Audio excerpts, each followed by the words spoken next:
You're listening to the We Are Libertarians podcast network. Find all of our shows at wearelibertarians.com. Hey everybody, check out the Break the Bell podcast, where we believe your voice is your most powerful weapon. For a weekly dose of our take on what's going on in the world, mixed with a side of history. Find us wherever podcasts are found or on social media handle at Break the Bell Pod. And most importantly, never stop talking.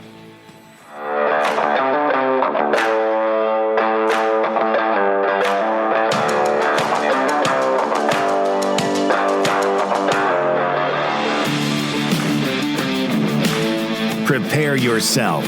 You're on the run with Remso W. Martinez.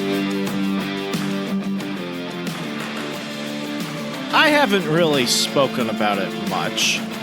I really don't like to air too much of my personal life out there, but for anybody that's been listening to the show for more than a second, you understand quite well that it often bleeds through.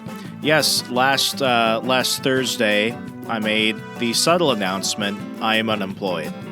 I will put it this way, some stuff went down, and I wish Parler the best, and I will be moving forward with my life, and they will be moving forward with the company, and I will still continue to be active on the platform, and that's all I have to say about that. With that said, it was not something I saw that was going to happen, but because of some events outside of my control and some other stuff, it's just how things happen. It happened to me.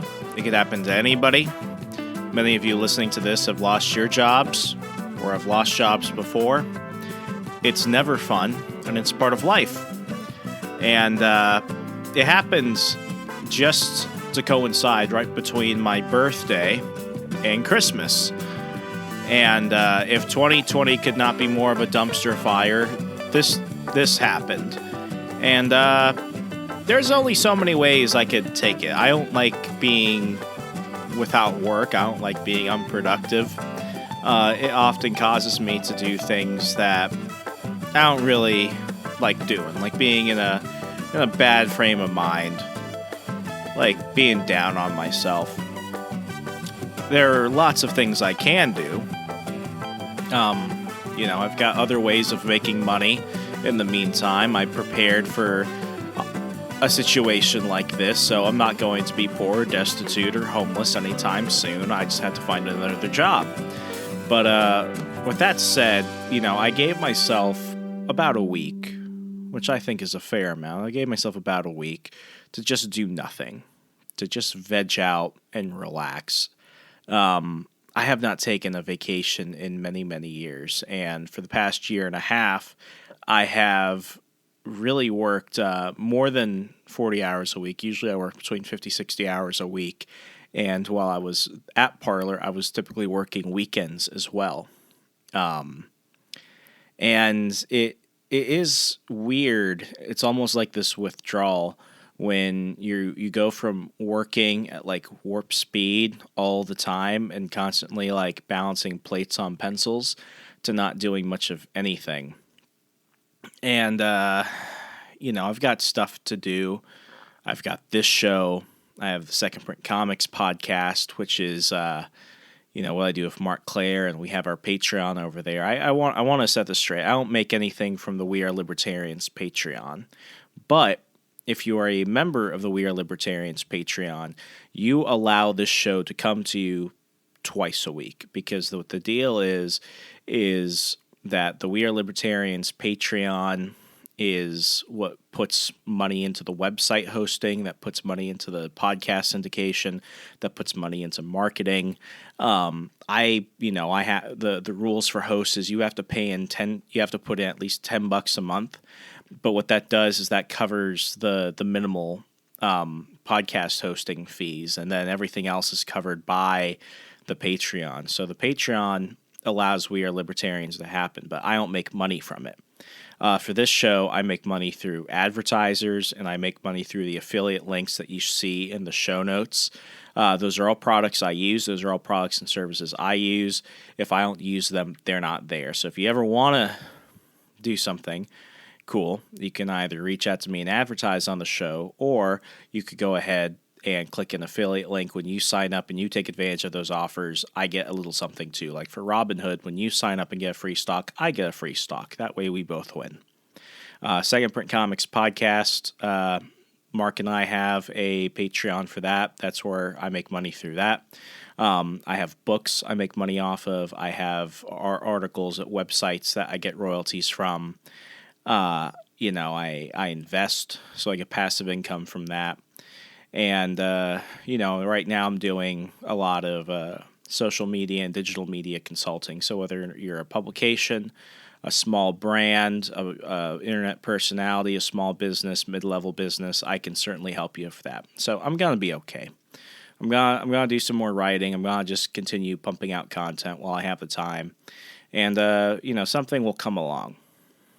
That's just the reality of it. Something will come along, but until then, it's figuring out what to do, because it gets to the point where you also just get really frustrated, and you just get kind of annoyed with just forcing yourself to be busy all the time. So I find myself in a constant state of being just pissed off in general.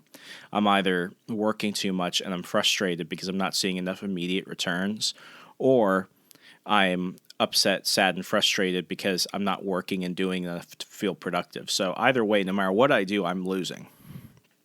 And what am I drinking tonight? I'm drinking a Stella Artois, or as Sean from the Degenerate Panel calls it, Stella Artois. 1 second.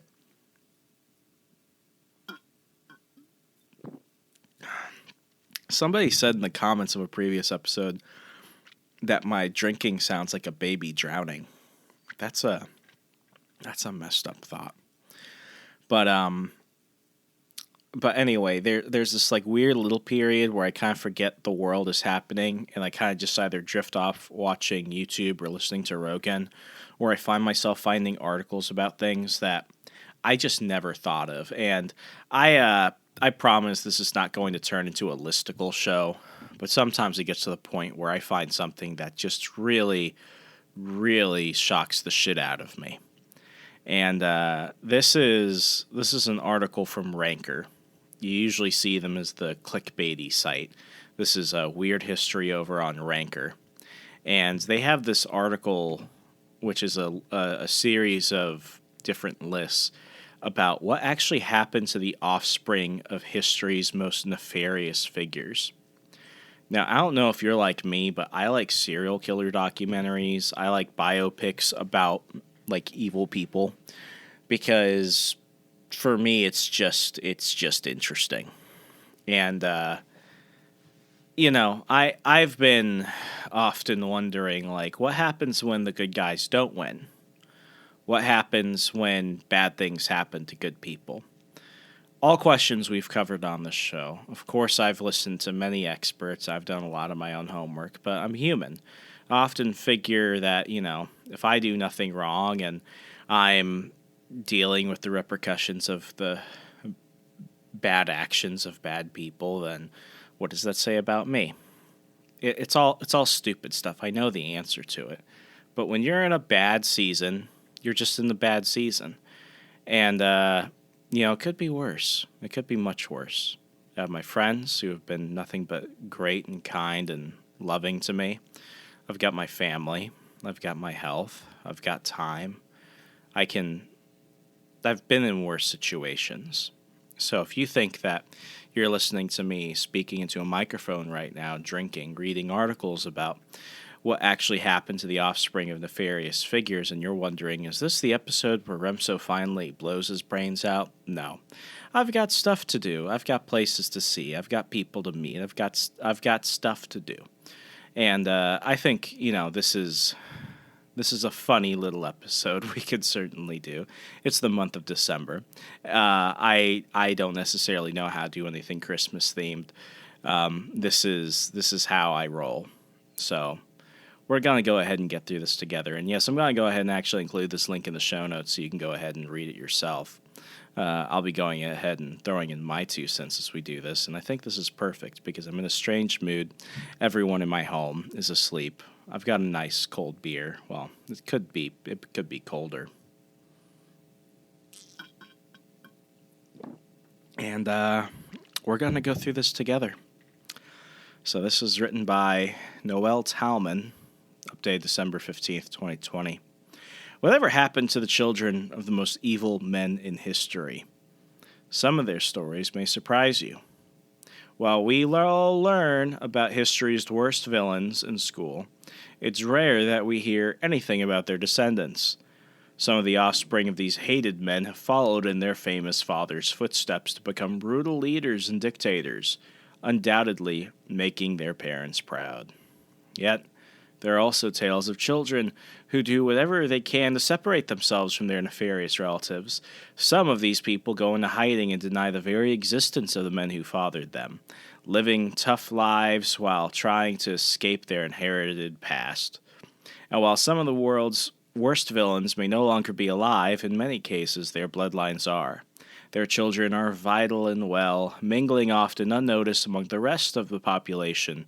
Check out what these descendants of historical figures such as Benito Mussolini, Joseph Stalin, and Mao Zedong are doing now. This gives me an idea. For those of you that don't know, about a year ago, or more than a year ago now, I published a book called How to Succeed in Politics and Other Forms of Devil Worship. And that book was a dark comedy based off the life and times of Governor George Wallace. And there are two story arcs in the book. There's the George Wallace arc, which takes place from the 60s to the 90s when he eventually dies. And then you have a parallel story that's kind of interwoven about a political consultant named Art Brown between 2016 and 2018 elections. And what that book taught me was that there's nuance to a lot of people. And when you understand the nuance, it doesn't necessarily make bad people less bad or good people less good.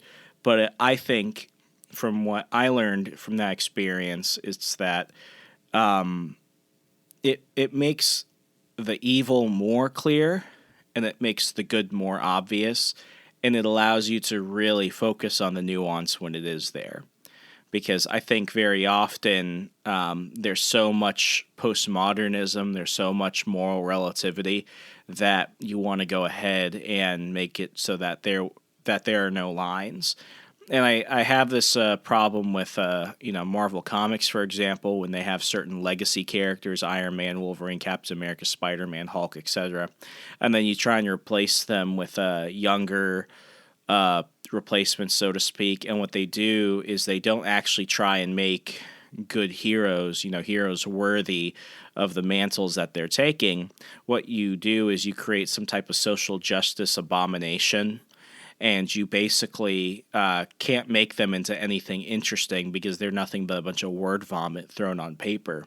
So what you then have to do is you have to craft stories that make the heroes that we think are great even worse, so that way they're brought far, far, far below these new people who don't even have to be heroic. They just have to exist. So their act of heroism is just existing.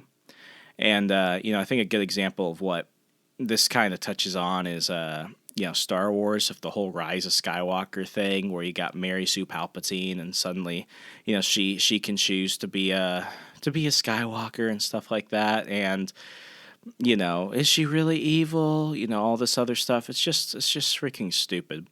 But I think we can learn a lot from understanding what evil is. And if you are a listener of the Second Print Comics podcast, you often hear me talk about what makes a villain truly evil. I don't think Magneto is really evil.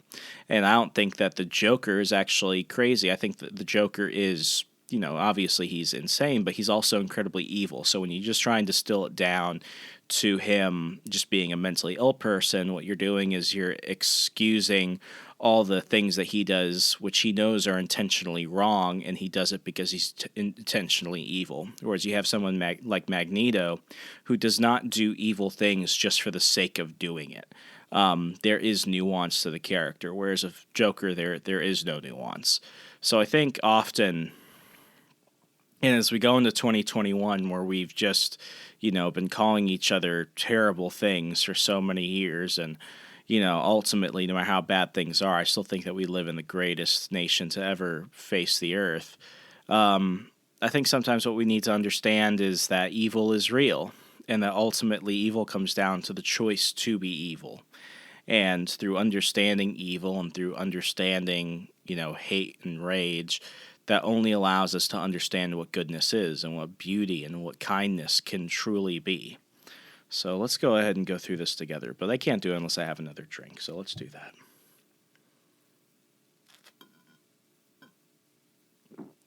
Oh, God, I love Stella. Okay.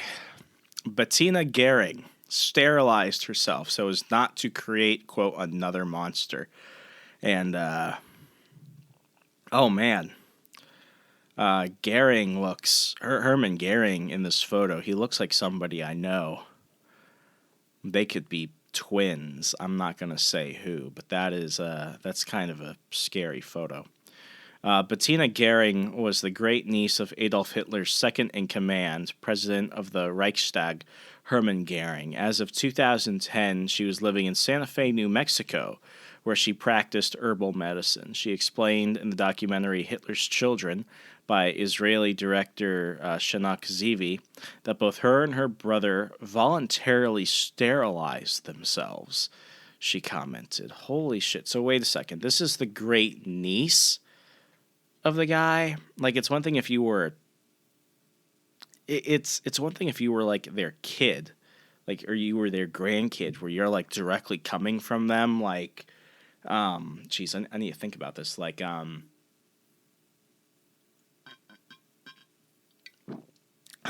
if you were, like, that direct. But when you're a great niece, like... Yeah, you might be related to that, but you're not not that related to them. Anyway, she commented, "I had my tubes tied at the age of 30 because I feared I would create another monster. I look like him for a start. The eyes, the cheekbones, the profile. I look more like him than his own daughter." Man, this... Okay, they leave it there. They're moving on to the second one. They've got a hyperlink here. They can't just leave that there. Let me see. Okay, it's taken me to a Daily Mail article from 2010.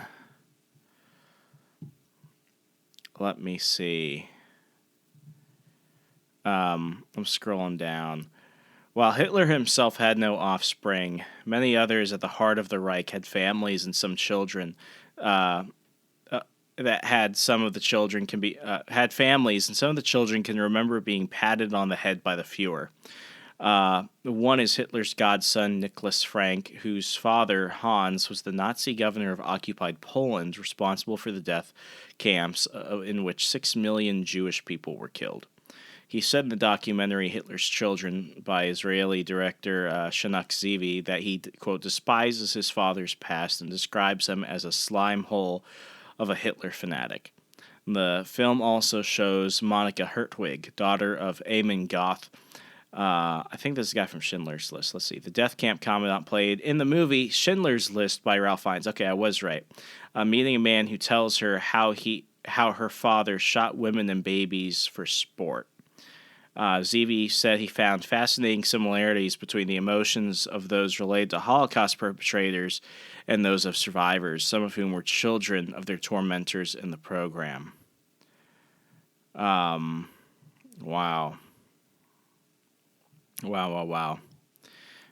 Going back to Bettina Gehring, who lives in Santa Fe, New Mexico. On either side of me live Jewish neighbors, she says, and they are always quarreling. It's left to me to sort them out. I guess she means that jokingly. Bettina told the program both she and her brother were voluntarily sterilized. I had my tubes tied at the age of 30 because I feared I would create another monster. I look like him for a start. The eyes, the cheekbones, the profile. I look more like him than his own daughter. The 53-year-old Gehring said her father, Heinz, was adopted by his infamous uncle after his own father died and became a fighter pilot for the Luftwaffe. Heinz was shot down over Soviet Union and returned to captivity in 1952 to find that his two brothers had killed themselves because of their shame and their family's fortunes were gone. Hermann Goering was sentenced to death along with 11 others at the Nuremberg trials in 1946, but he committed suicide by swallowing a poison pill in his cell the night before his scheduled execution. Goering said her father, who died in 1981, never spoke about the Holocaust or about his notorious uncle, but, I unquote, but my grandmother was less evasive. She adored him. She said, that is crazy shit. I get it now. Okay, I don't think she should have to pay for what her family did, but like, my God, like, I'm not gonna criticize that lady at all. Like, wow. Okay, let's scroll to the next one. Let me see. Pol Pot's daughter, Sarpachata leads a normal life. I feel like most people don't really know about Pol Pot. I did a volume of a podcast called Firing Back with Gun Owners of America. I did that with Eric Pratt. I was Eric's co-host. And in that, we talked about the Cambodian massacre, Cambodian genocide, I think. Yeah, it could go either way. Cambodian massacre, Cambodian genocide, in which Pol Pot was responsible for the communist revolution in Cambodia. And I had learned a little bit about it in school. I learned a little bit about it through just some basic research. But the way that Eric and I scripted that show, we tried to make it feel like a narrative. So we told it almost like a story, and that bothered me for days. I mean, we read testimonials of people, and like, oh God, I gotta take a drink for this.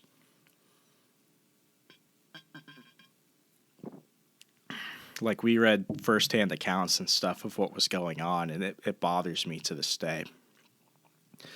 But let me see. Pol Pot's daughter, Sarpachata, leads a normal life.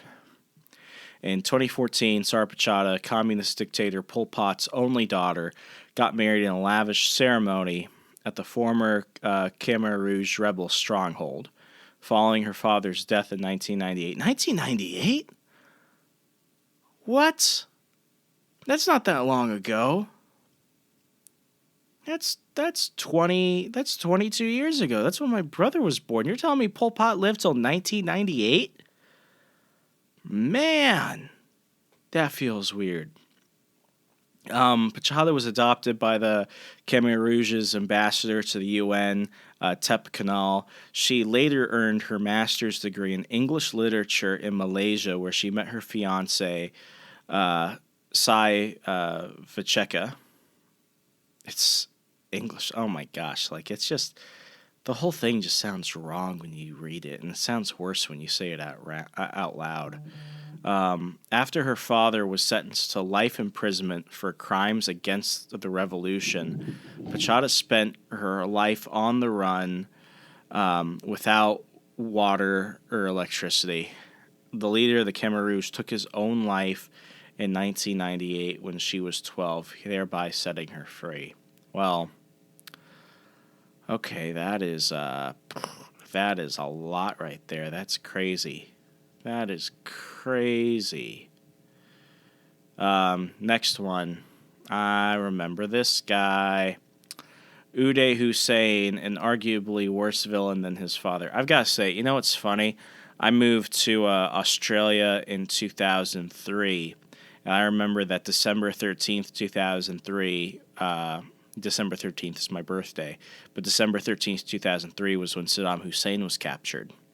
So I always get to remember that on December 13th, it's not only my birthday, but it's also when Saddam Hussein was captured. And, growing up in an army family around the time my father was a captain at the beginning of the wars in Iraq and Afghanistan, I remember these things quite well, just being observant as a child. Uday Hussein was Saddam Hussein's first son by his first wife, Sahida Talaf, and was intended heir apparent to his father's empire. However, he lost his seat as heir after he killed his father's personal valet and food taster, Kamel Hana Gaijo, during a party in 1988. And I mean, just looking at this photo, this is a Wiki Commons photo. Uday looks like a James Bond villain. Maybe not like the main villain, but he certainly looks like he could be like a henchman, a sidekick. At one point, Uday was the chairman of the Iraqi Olympic Committee and the Iraqi Football Association, but he subjected the athletes who didn't win to extreme bodily punishments. He was also left with a limp after an attempt on his life after being struck by multiple bullets in 1996, 2 of which could not be removed due to their proximity to his spinal cord. He also reportedly used an Iron Maiden against his enemies and kidnapped young Iraqi women to assault them. So the Iron Maiden is something straight up like out of the freaking medieval ages. It's basically like a coffin with a bunch of spikes. So you're in there and they close it, and it's not that the spikes just completely like go through you, but it's like you move ever so slightly and you end up cutting yourself. That is some crazy shit. He and his brother Qusay were taken out during a fight with U.S. forces in Mosul in 2003. Good riddance, you sons of bitches. Fidel Castro's eldest son took his own life. I gotta say it. Fidel Castro was a piece of shit and, was a terrible human being. But, objectively, he's a good-looking guy. I'm looking at his son right here. He looks like a happy-go-looking guy. He looks like any other dude you would see, like, hanging out in Miami. You're going somewhere in Orlando or something. I mean, you look at some of these other dudes, and they straight up look evil. But, with Castro's eldest son, who I'm looking right here, he doesn't look evil. And even, Fidel himself, evil son of a bitch. But they don't have the evil look. I don't really know how to describe it. I think you get what I mean by that.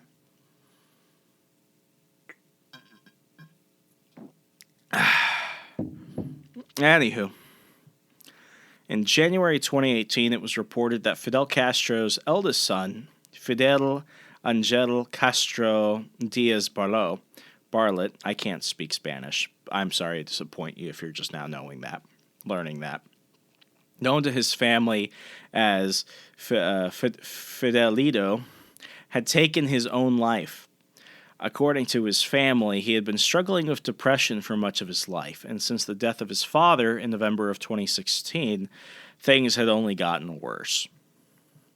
Although Fidelito had been long associated with his father's regime and a supporter of the Cuban Revolution, in later years it was said he became disillusioned with the concept and was trying to limit his involvement with the government, especially as he strongly disagreed with Cuba's decision regarding the energy crisis. His parents had divorced when he was little, and he spent his early years living with his mother in the United States. Well, that'll make you disillusioned of communism. Hot women, rock and roll, blue jeans, and McDonald's, bitches. Freedom. When he went to visit his father in Mexico, where Castro was preparing to overthrow the Batista dictatorship in Havana, his father refused to send him back to his mother and instead kept him by his side, eventually bringing him to Cuba. Imagine the shit he had to see. I suddenly have some sympathy for this person who had to watch all that as a child. Li Na, Mao Zedong's daughter, is a tried and true communist. Well, the apple doesn't fall too far from the tree. Like, there's a photo of Mao, like, smiling and stuff, but, Korean, my family's part Korean. There's a Korean word, ajima, which is basically like an old woman. Like if you're from like the Northern Virginia area, or if you're in any type of community that's predominantly Korean, go ahead and ask somebody what the ajima squat looks like. You will see it at bus stops. You will see it in restaurants. You will see it anywhere. It's it's a thing. It's an inside joke. If you get it, you do. If you don't and you're lost, I'm sorry. But anyway, with the way that Mao looks in this photo, he looks like an old Ajima. That's the only way I could describe it. Evil, like a Bond villain, but like an old Ajima. Li Na is the daughter of Chinese Communist revolutionary Mao Zedong. His Great Leap Forward campaign alone was responsible for between 15 and 55 million deaths due to famine. His daughter, Li Na, was born in 1940 and graduated from Peking University in 1965 with a degree in history. How progressive. She later worked at the People's Liberation Army Daily, the official newspaper for the People's Republic of China. As of 2007, she was living in a modest apartment complex in Beijing. Well, that's nice. Yeah, I don't know how I feel about that. Let me see. Ida Mussolini married a man at odds with her father. Oh, looking at this photo, they look like they're straight out of The Godfather. I gotta take a drink for this.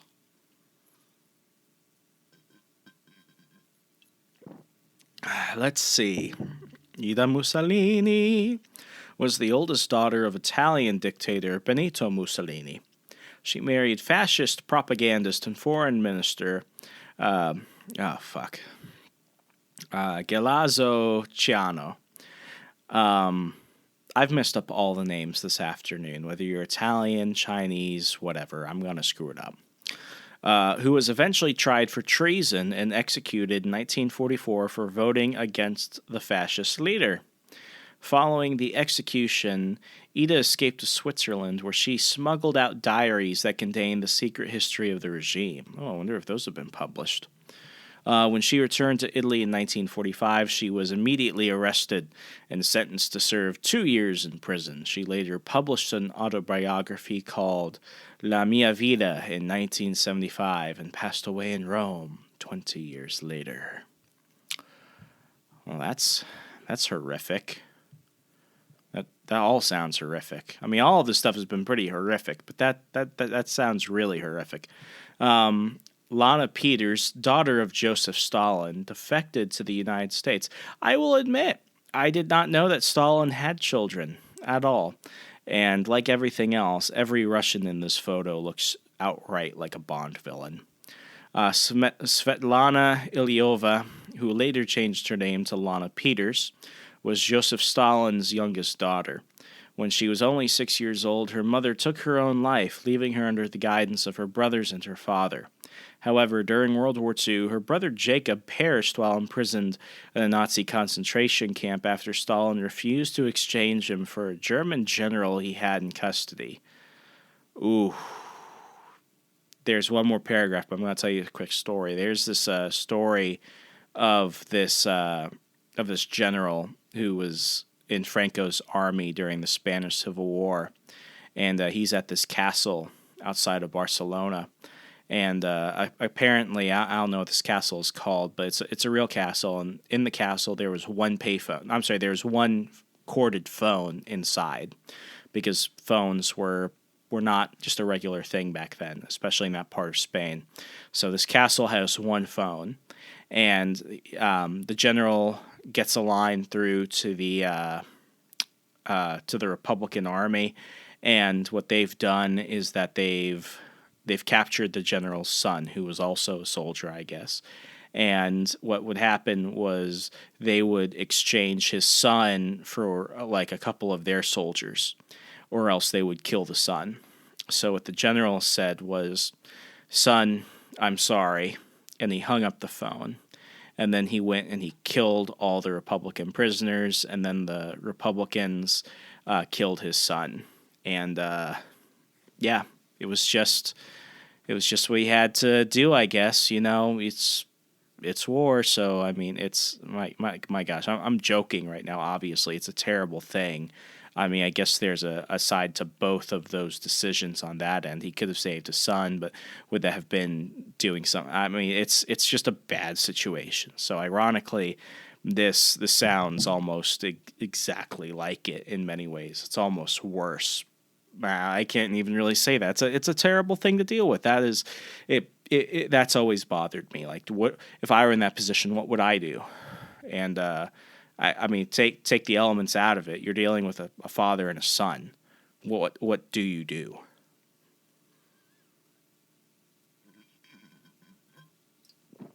That's the last of that. Anywho, another of her brothers later passed from alcoholism at the age of 40. Peters finally defected from the Soviet Union in 1967 and ended up writing 4 books in her lifetime, 2 of which became best-selling memoirs. She was married 3 times, had 3 children, and passed away from cancer at the age of 85. So she got to live a life, at least. Oh, this guy's straight up a Bond villain. Monica Hertwig was the daughter of Eamon Goth, the man who killed women and babies for sport. Okay, so we already heard about this guy a little bit earlier. Monica Hertwig's father, Nazi commander Eamon Goth, was hanged in... That's not how you do it. It's was hung. Was hung, not was hanged. It's was hung. It should be Eamon Goth was hung in 1946, but whatever. For murdering tens of thousands of people. He had been an Austrian SS captain and a commandant in the Krakow Plaszow concentration camp in Poland during World War II. Monica, who was his illegitimate child, was less than a year old when he was killed. In the documentary Innocence by Israeli director Chenakzivi, Monica, after a lifetime wondering who her father really was, meets with individuals closest to him as she comes to terms with the reality of her absentee parent and his crimes. If you have not seen Schindler's List, I mean, one, it's a movie everyone has to watch. But secondly, the performance of Liam Neeson as Oscar Schindler and Ralph Fiennes, who plays Eamon Goth. I mean, it's just some of the best cinema ever. My gosh, like you have to watch it. It's not just a great film, but it's a great reenactment of history and something that far too many people don't truly understand. Gaddafi. He looks like the lion from The Wiz. Let me see. Mutassim Gaddafi paid stars such as Beyonce and Mariah Carey to sing at his parties. And I'm not surprised that either of them chose to. Mutassim Gaddafi was the national security advisor to his father, Muammar Gaddafi. According to his ex-girlfriend, Talitha Van Zan, he spent upwards of $1.6 million a month on hedonistic pleasures. Stars such as Beyonce and Mariah Carey sang at his parties, which were attended by celebrities including Lindsay Lohan and Jay-Z. In 2011, anti-Gaddafi forces funded by NATO captured him during the Battle of Sirte, where he and his father were executed. I remember watching that on CNN. Good job, Hillary Clinton. Libya now has open slave markets. Am I defending Gaddafi? No. But sometimes you don't flip a rock just to let more vipers slip out. Sometimes you leave the rock alone. And that's all I got to say about that. Jean-Claude Baby Doc Duvalier picked up right where his father left off. And this guy straight up looks like the bad guy from Live and Let Die. Let's put it that way. Jean-Claude Baby Doc Duvalier, and I can do that one name correctly. Thank you. 3 years of French. Let's do it again just because I like the way it sounds. Jean-Claude Baby Doc Duvalier's father, Francois Papa Doc Duvalier, president of Haiti from 1957 to 1971, and was responsible for ending the lives of 30,000 to 60,000 Haitians and exiling many others. Then Baby Doc took over. During his regime, thousands of additional Haitians were treated in the same manner as his father. He also had a hand in drug trafficking and black market body parts. That is some disturbing shit. Baby Doc ruled from 1971 until the public eventually overthrew him in 1986. He passed away from a heart attack in 2014. If that's not a Bond villain, I don't know who is. Let me see. Princess Stephanie's husband perished in a pact with his mistress. King Leopold II of Belgium had 4 children, including Princess Stephanie. During his rule, he garnered a brutal reputation for his colonial crimes, which which included using forced labor in the Congo to harvest and process rubber, resulting in the death of between 2 and 15 million Congolese. How do you get between 2 and 15 million? I feel like there's a big divide between that. I feel like if you're wondering, well, it was 2 million, maybe 15 million, you should probably just be a bit liberal with that and say 15 freaking million people. My God. Stephanie went on to marry the heir apparent of the Habsburg dynasty, Archduke Rudolf. However, in 1889, he and his mistress, Mary Vetsera, took their own lives in an apparent pact at the Imperial Hunting Lodge, as one does at the Imperial Hunting Lodge of their mistress. 1 year later, Stéphanie wed Count Elamar Launier de la Noailles-le-Noir et Vassaros Dameni. That's a long-ass fucking name. With him, she had one child, I hope she has a slow name, a shorter name, Archduchess Elizabeth Marie of Austria, born 1883. Well, that was simple. And we got a couple left. Let me see. Omar bin Laden may have had bipolar disorder. I can't tell. That is not freaking Omar bin Laden. That is Osama bin Laden right there. They need to get their photo right. Omar bin Laden is one of Osama bin Laden's 20 children. God damn. And the grandson of Mohammed bin Awad bin Laden, one of the wealthiest non-royal families in Saudi Arabia. Remember, when in doubt, blame the Saudis. He dramatically broke off with his father's plan for him to take on the family mantle when he moved to Saudi Arabia and cut ties with his father in 2001. He practices what he calls a moderate form of Islam and wrote a memoir about life with his father in which he remembers, "We were not allowed to tell jokes. We were ordered not to express joy over anything. He did say he would allow us to smile as long as we did not laugh. If we were to lose control of our emotions and bark a laugh, we must be careful not to expose our eye teeth. I have been in situations where my father actually counted the exposed teeth, reprimanding his sons on the number their merriment had revealed." That is some sick shit. But are you surprised? Ida Goering, believed to be Hitler's goddaughter, was pro-Nazi. So now we've got another Goering. Ida is the daughter of Hermann Goering, and it's okay. So we met the grand niece earlier. Now this is the daughter. It's believed that Adolf Hitler was her godfather. She was born in 1938 and grew up in Berlin, during which time her father was a leading member of the Nazi Party for the entirety of World War II. However, he took his own life when Ida was just 8 years old. In adulthood, she spoke lovingly of her parent and maintained that she had a different opinion of her father than the one the world seems to hold. In 2015, she petitioned the Bavarian Parliament's Legal Affairs Committee for compensation for her father's legacy expropriated in the year 1948. She was unanimously rejected by the court. No shit. And now we're down to the last one. Bridget Haas kept her father's reputation a secret for 40 years. Let me see. Come on, scroll. That's not you. What happened to the screen? Damn it. Let me see. Okay. As of 2013, Bridget Haas was living in Northern Virginia. Oh, that's weird. We were neighbors. Her father, Rudolf Haas, was the man responsible for the building of the Auschwitz concentration camp in Poland, which was capable of ending up to 2,000 lives an hour. My God, this woman lived in Nova? What the hell?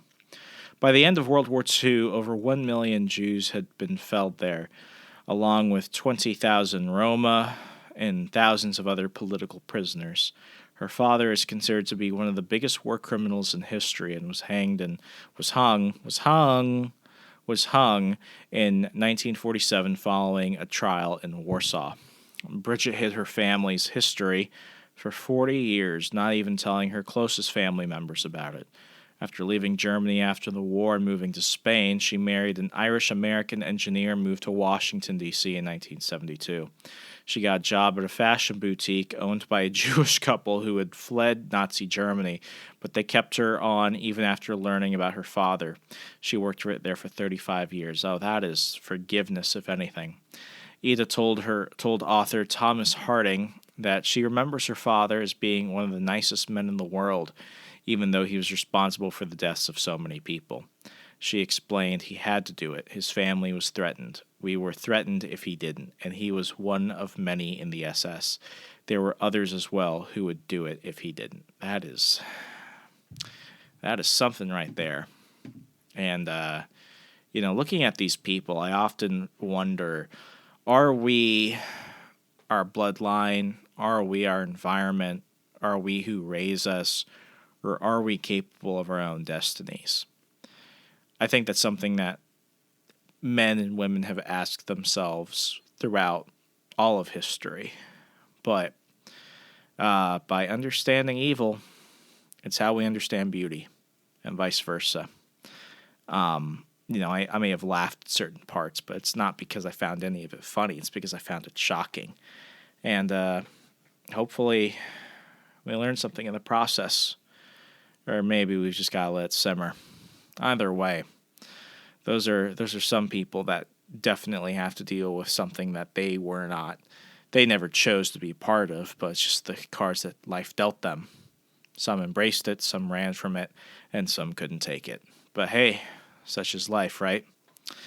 Enjoy episodes like this. Hey, please go ahead and do me a favor, especially as we go up into 2021. I want to go ahead and thank you and every one of you who have left a 5-star rating and review on iTunes. When this show started during the pandemic, I was like, how am I supposed to do a travel show during, a lockdown around the world? And, we went from getting to explore different faraway places to getting to explore all of that in life and insights through other people. And, whether times are really good or whether times are really bad, I enjoy getting to be part of your week. And, when you tweet at me, when you message me, when you engage with the show on the many platforms that we're on, it means more to me than anything you can imagine. So as we get ready for the holiday season, for a new year, let's be thankful for one another, each other, and for all we have. Life, even in the darkest moments, is a beautiful, beautiful thing. And I'm thankful to be part of yours. And I'm happy, so happy that you're part of mine. Thank you to everyone at the We Are Libertarians Network. Thank you for tuning into this week's episode of On the Run. I'm Remso W. Martinez. Be well, stay safe. Good night.